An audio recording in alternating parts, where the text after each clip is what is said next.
Thank you so much. Yun lang. Lagi. Thank you. Love you. One, two, three. Surprise!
May idea po ba kayo, ma'am? Baka kay Pasay. Ayan. So talagang ikaw ay masusurprise, ma'am, sa inyo pong natanggap po na surprise ngayon po nga 37th birthday mo, ma'am. So anyway, ma'am, meron lang po akong babasahin pong message para po sa inyo.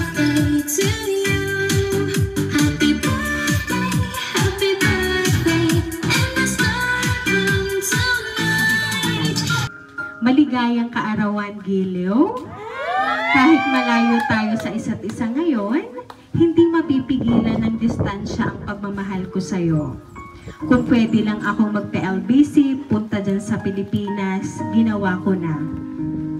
Pero dahil hindi ako kasya sa kahon, ito muna ang mensaheng puno ng pagmamahal at konting kalokohan. Parang ako lang, di ba? Mahal kong Giliw, salamat sa pagiging matatag, understanding, at super patient sa akin kahit minsan slow reply ako. Promise, hindi ako busy sa iba. Busy lang akong iniisip ka. Sa sobrang miss na kita, pati profile picture mo kinakausap ko na minsan. May sagot nga lang sana, masaya pa siguro ako. Ngayong kaarawan mo, sana'y maging masaya ka, kahit wala ako dyan para magpakitang gilas sa sayawan. Na alam mong tanging ikaw lang ang nakakabighani kahit dalawang kaliwang pa ako. Kung may birthday wish ako, yun ay sana hindi na tayo mag-LDR sa susunod mong kaarawan. Para naman may ka-holding hands ka habang kumakain ng cake. Pero seryoso, Giliw, salamat sa pagiging ikaw. Mahal kita higit pa sa unlimited data. Ikaw ang dahilan kung bakit kahit malayo, buo pa rin ang araw ko. Huwag kang mag-alala. Darating ang araw na hindi na lang good morning at good night sa chat, kundi may kasamang yakap at kape sa umaga. Kaya sa araw mong ito, magpakasaya ka, magpakabusog at huwag kalimutang humiling sa kandila na magkita na tayo soon. At sana pumayat ako kahit konti bago mangyari yon. Maligayang kaarawan, mahal kong Giliw, miss na kita sobra. At mahal na mahal pa rin kita kahit ilang kilometro pa ang pagitan natin. Ayan. So talaga naman, ma'am, nakakakilig ang mensaheng hatid ni Sir para po sa inyo. Talaga pong nakakagiliw ang kanyang mensaheng hatid para po sa inyo. So, ma'am, ano po ba ang gusto niyo pong sabihin para po sa inyong Giliw na kayo ay LDR ngayon? Ay, nakamike talaga. Nakamike talaga. Nagulat ako, kaya pala nag-react bigla sa message ko. Tinanong ko pa bakit kagising na.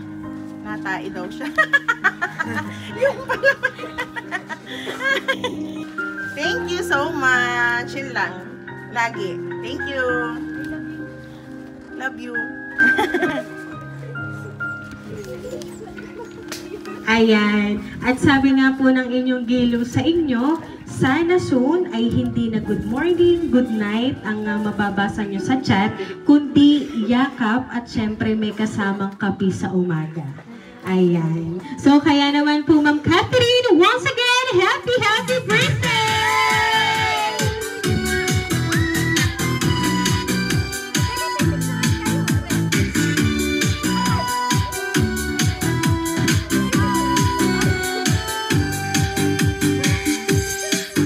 Ayan, so Ma'am Catherine, dahil ang 37th na birthday mo, ma'am, maawitan ka po namin ng happy birthday.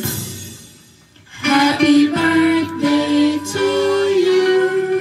Happy birthday to you.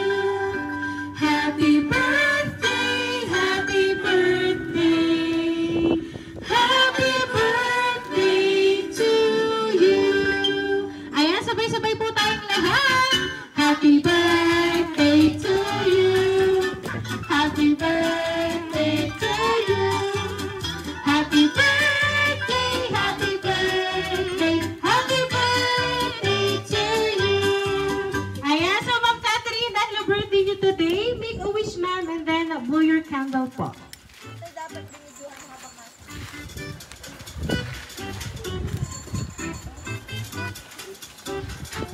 Ayan, so Ma'am Catherine, once again po, happy birthday! Ayan, at syempre ma'am, kami po ay magpapakilala rin para po sa inyo. Kami po ang Rain Surprise Delivery all the way from Barangay Calicanto, San Juan, Batangas. And Ma'am Catherine, binabati ka po namin ng happy birthday!